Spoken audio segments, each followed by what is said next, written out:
નમસ્તે વિદ્યાર્થી મિત્રો, શ્રી નીલરાજ શૈક્ષણિક સંકુલની યુટ્યુબ ચેનલ પર આપ સૌનું સ્વાગત છે. આજે ધોરણ 10માં સામાજિક વિજ્ઞાન વિષયમાં આપણે પ્રકરણ નંબર 2 જોઈએ છીએ. એમાં વિવિધ કલાઓ વિશે અભ્યાસ કરીએ છીએ. આગળ ઘણી બધી આપણે જરીકામ ને મીણા ને ભરત ગૂંથણ ને વણાટ કલા, માટી કલા વિશે અભ્યાસ કર્યો. હવે છે ચિત્રકલા. તો કે ચિત્રકલાનું સ્થાન વિવિધ કલાઓમાં શું છે? અગ્રીમ સ્થાને છે. કે આ બધી કલાઓમાં પ્રથમ સ્થાને ચિત્રકલા છે. રંગ અને રેખાઓ દ્વારા કલા અને સૌંદર્યનું રસપાન કરાવતી ચિત્રકલામાં પ્રકૃતિના જળ અને ચૈતન્ય સ્વરૂપોમાં રહેલા વિવિધ ભાવોનું દર્શન કરવાની ક્ષમતા રહેલ. શું? તો કે પ્રકૃતિના જળ અને ચૈતન્ય. કે પ્રાકૃતિક તમે જોતા હોય કે કુદરતી દ્રશ્યની હોય, કેવું હોય કે જળ એટલે કે તે હલન ચલન કરી શકતું નથી. એને તો કે કેવું સુંદર ચિત્ર ને એવું બધું બનાવેલું હોય કે એના તો કે વિવિધ ભાવોનું આપણે દર્શન કરી શકીએ. આશરે 5000 વર્ષ જૂની હડપ્પિયન સંસ્કૃતિના અવશેષોમાંથી ભારતીય ચિત્રકલાના પુરાવા મળી આવ્યા છે. પુરાતત્વ ખાતા દ્વારા વખતો વખત થતા ઉત્ખનનોમાં પણ ભારતની ચિત્રકલાના નમૂના મળી આવે છે. કે 5000 વર્ષ જૂના એમ. એ પાષાણ યુગના આદિમાનવના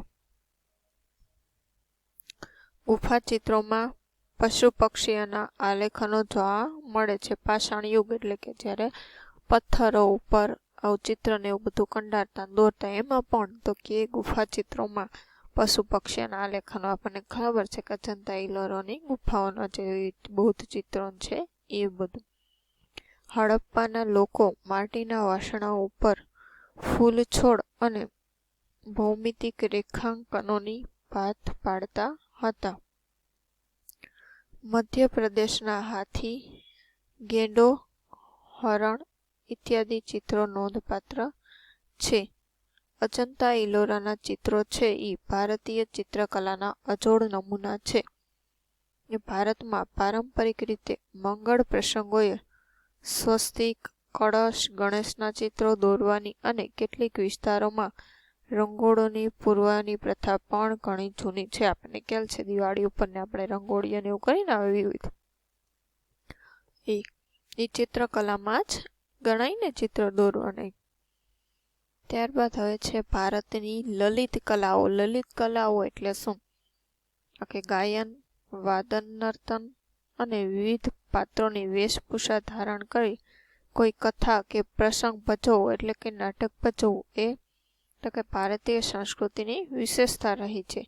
એ રામાયણ, મહાભારત જેવા મહાન ગ્રંથો અને અન્ય ભારતીય સાહિત્યના આધારે મનોરંજન સાથે લોક સંસ્કાર આપવાનું કાર્ય લાંબા સમયથી ભારતમાં ચાલતું આવ્યું છે, જેનો ઊંડો અભ્યાસ રસપ્રદ છે. એમાં પ્રથમ શું છે? સંગીત કલા. લલિત કલામાં પહેલું એટલે કે ભારતીય સંગીત સ્વર, લય અને તાલની દ્રષ્ટિએ વિશ્વમાં અલગ તરી આવે છે. કે ભારતીય સંગીત છે એ લય, સ્વર અને તાલની દ્રષ્ટિએ વિશ્વમાં અલગ તરી આવે. કે આપણા 4 વેદો પૈકી સામવેદ એ સંગીતને લગતો વેદ ગણાય છે. કે સામવેદને આપણે સંગીતની ગંગોત્રી કહેવામાં આવે છે. કે સામવેદની ઋચાઓ પણ સંગીત સાથે તાલબદ્ધ રીતે ગાવાની હોય છે. એની ઋચાઓ પણ સંગીતમાં ગાયન અને વાદન બંનેનો સમાવેશ થાય છે. કે આપણને ખ્યાલ છે કે સારે ગમ પધ ની એ સંગીતના મુખ્ય 7 સ્વર છે. આપણે સંગીતને મુખ્યત્વે શાસ્ત્રીય સંગીત અને લોકસંગીત એમ 2 ભાગમાં વહેંચી શકાય છે. લોકસંગીત અને શાસ્ત્રીય સંગીત. લોકસંગીતમાં આપણે અહીંયા બધા લોકગીતને એવું ગાતા હોય છે ને. કે સંગીતના 5 રાગો છે. ક્યાં? તો કે એક તો શ્રી, દીપક, હિંડોળ, મેઘ અને ભૈરવી. ક્યાં 5? આ 5 પરીક્ષામાં પૂછાઈ શકે. સંગીતના 5 રાગો શ્રી, દીપક, હિંડોળ, મેઘ અને ભૈરવી એ ભગવાન શંકરના પંચમુખેથી ઉત્પન્ન થયા હોવાનું મનાય છે.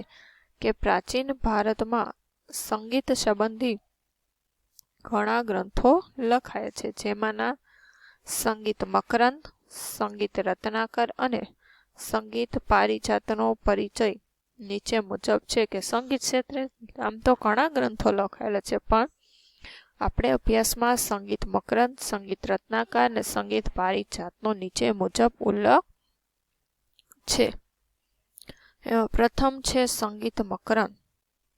તો કે સંગીત શાસ્ત્રના જ્ઞાતા પંડિત નારદે ઈસવીસન 900ના અરસામાં આ ગ્રંથ લખેલો, જેમાં 19 પ્રકારની વીણા અને 101 પ્રકારના તાલનું વર્ણન છે. જો 19 પ્રકારની વીણા, 101 પ્રકારના તાલ. કોણે લખેલો છે સંગીત મકરંદ? તો કે પંડિત નારદે ઈસવીસન 900ના અરસામાં. બીજો છે સંગીત રત્નાકર. કે સંગીત શાસ્ત્રના તજજ્ઞ પંડિત કોણે લખેલો છે? સારંગદેવે આ ગ્રંથની રચના કરેલી. કે દૌલતાબાદ જે દેવગિરી નિવાસી હોઈને તેઓ ઉત્તર ભારત અને દક્ષિણ ભારતના સંગીતથી સુપરિચિત હતા. દેવગિરીના હતા. પંડિત વિષ્ણુ નારાયણ ભાતખંડે સંગીત રત્નાકરને ભારતીય સંગીતનો સૌથી વધુ પ્રમાણભૂત ગ્રંથ ગણાય છે. સંગીતના અંગો સમજવા માટે આ ગ્રંથ છે એ કેવો? તો કે બેજોડ ગણાય છે. કયો? સંગીત રત્નાકર. કોણે લખેલો છે? તો કે પંડિત સારંગદેવ. ત્યારબાદ ત્રીજો ગ્રંથ છે સંગીત પારિજાત. તો કે પંડિત અહોબલે ઈસવીસન 1665માં ઉત્તર હિન્દુસ્તાનની સંગીત પદ્ધતિ માટે આ ખૂબ જ મહત્વના ગ્રંથની રચના કરી. કોણે કરી? તો કે પંડિત અહોબલે. તેમણે દરેક રાગ અન્ય રાગથી અલગ હોવાનું તેમજ તેનું સ્વતંત્ર અસ્તિત્વ તથા વિશેષતા હોવાનું સમજાવે. તેઓએ તો કે 29 પ્રકારના સ્વરો ગણાવ્યા છે. અલાઉદ્દીન ખલજીના સમયમાં અમીર ખુસરો શાયરી અને સંગીતના પ્રદાનને લીધે તૂતીએ હિન્દ તરીકે વિખ્યાત થયા હતા. કોણ? તો કે અમીર ખુસરો, તૂતીએ હિન્દ. ભારતમાં 15મી અને 16મી સદીમાં થયેલ ભક્તિ આંદોલન સમયના સુરદાસ, કબીર, તુલસીદાસ, ચૈતન્ય મહાપ્રભુ, મીરાબાઈ અને નરસિંહ મહેતાના ભજનો અને કીર્તનોથી ભારતમાં એક ભક્તિમય વાતાવરણ ઊભું થયું હતું. 15મી સદીમાં સ્વામી હરિદાસના શિષ્ય બૈજુ બાવરા અને તાનસેન જેમ એ જ સમયમાં આપણા ગુજરાતની સંગીત બેલડી કન્યાઓ કઈ? તો કે તાના અને રીરીનું નામ પણ ગણાઈ શકે. તાના રીરી ક્યાંની? તો કે વડનગરની છે ને. તાના અને રીરીરા હતા. સંત હરિદાસ છે એ કોના? તો કે મીરાબાઈના પણ ગુરુ હોય એવું માનવામાં આવે છે. ત્યારબાદ છે નૃત્ય કલા. તો કે નૃત્ય શબ્દની વ્યુત્પત્તિ મૂળ સંસ્કૃત શબ્દ નૃત એટલે નૃત્ય કરવું ઉપરથી થઈ છે. નૃત્ય છે એ તો કે તાલ અને લય સાથે સૌંદર્યની અનુભૂતિ કરાવે. નૃત્ય કલાના આદિદેવ કોને માનવામાં આવે છે? તો કે ભગવાન શિવ નટરાજ મનાય છે. કે નટરાજ શિવે પૃથ્વીવાસીઓને નૃત્ય કલા શીખવવા માટે સ્વર્ગમાંથી પૃથ્વી પર આ કલા સર્વપ્રથમ લાવ્યા હોવાની માન્યતા છે. એટલે એને નૃત્ય કલાના આદિદેવ ગણવામાં આવે છે. જો આ નટરાજની મૂર્તિ તમે જોયેલી જ હશે ઘણી જગ્યાએ. એ ભારતીય શાસ્ત્રીય નૃત્યમાં ભરતનાટ્યમ, કુચીપડી, કથક, કથકલી, ઓડિશી અને મણિપુરી એ મુખ્ય પ્રકારો છે. એમાંનું પેલું છે ભરતનાટ્યમ. ભરતનાટ્યમનું ઉદ્ભવ સ્થાન ક્યાં છે? તો કે તામિલનાડુ રાજ્યનો તાંજોર જિલ્લો ગણાય છે. કે ભરત મુનિએ રચેલ નાટ્યશાસ્ત્ર અને નંદિકેશ્વર રચિત અભિનવ દર્પણ આ બંને ગ્રંથો ભરતનાટ્યમના આધાર સ્ત્રોત છે. મૃણાલિની સારાભાઈ, ગોપીકૃષ્ણ ઉપરાંત ફિલ્મ ક્ષેત્રની જાણીતી અભિનેત્રીઓ વૈજયંતી માલા અને હેમા માલિની પણ આ પ્રાચીન પરંપરાનો વારસો જાળવવામાં ગણાય છે. કે ભરતનાટ્યમ. આવડે છે.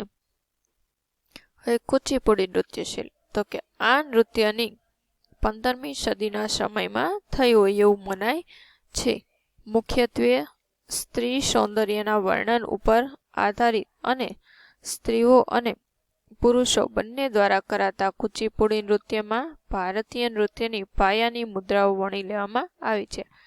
આ નૃત્ય ક્યાં પ્રખ્યાત છે? તો કે આંધ્રમાં વિશેષ પ્રચલિત છે. કુચીપુડી ક્યાંનું છે? તો કે આંધ્રપ્રદેશનું.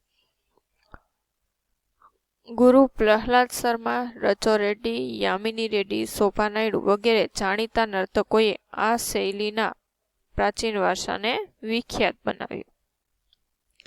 ત્યારબાદ છે કથકલી. તો કથકલી એ કેરળનું પ્રચલિત નૃત્ય છે. કથકલી શબ્દ પૌરાણિક મહાકાવ્યો, મહાભારતના પ્રસંગો અને સંસ્કૃત મલયાલમ મિશ્રિત નાટકો પાછળથી કથકલી કહેવાય.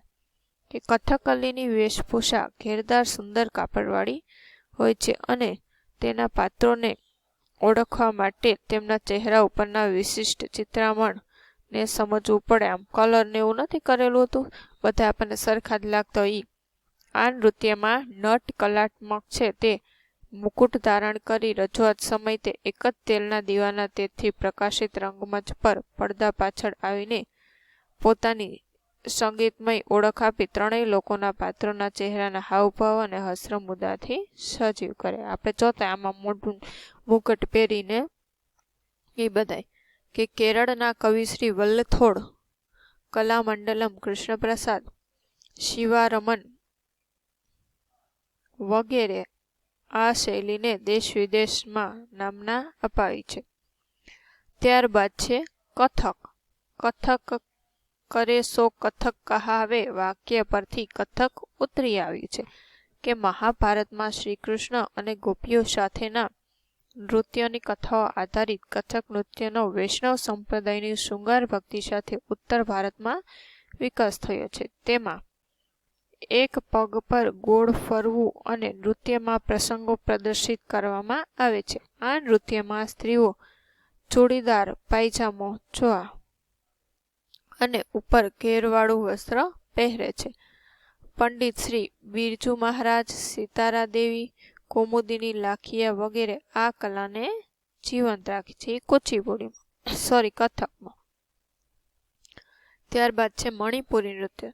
મણિપુરની પ્રજા દરેક ઉત્સવ પ્રસંગે નૃત્ય કરે છે. મણિપુરી નૃત્ય શૈલી મુખ્યત્વે શ્રી કૃષ્ણની બાલલીલા અને રાસલીલા પર આધારિત છે. મણિપુરી નૃત્યના લાસ્ય અને તાંડવ એ બે પ્રકાર છે. આ નૃત્ય વખતે રેશમનો બ્લાઉઝ પહેરીને કમરે પટ્ટો બાંધવામાં આવે છે. જો એના પહેરવેશ છે. તથા નીચે ઘેરદાર લીલા રંગનો ચણિયો કુમીન પહેરવામાં આવે છે. ગુરુ આમોબીસિંગ, આતંબોસિંગ, ગુરુ બિપિન સિન્હા, નૈના ઝવેરી, નિર્મલ મહેતા વગેરે આ નૃત્યને દેશ વિદેશમાં નામના અપાવી છે. ત્યારબાદ છે નાટ્યકલા. તો એ આપણે તો કે આગળના લેક્ચરમાં જોશું. આજ માટે આટલું રાખીએ. જય હિન્દ, જય ભારત. અસ્તુ.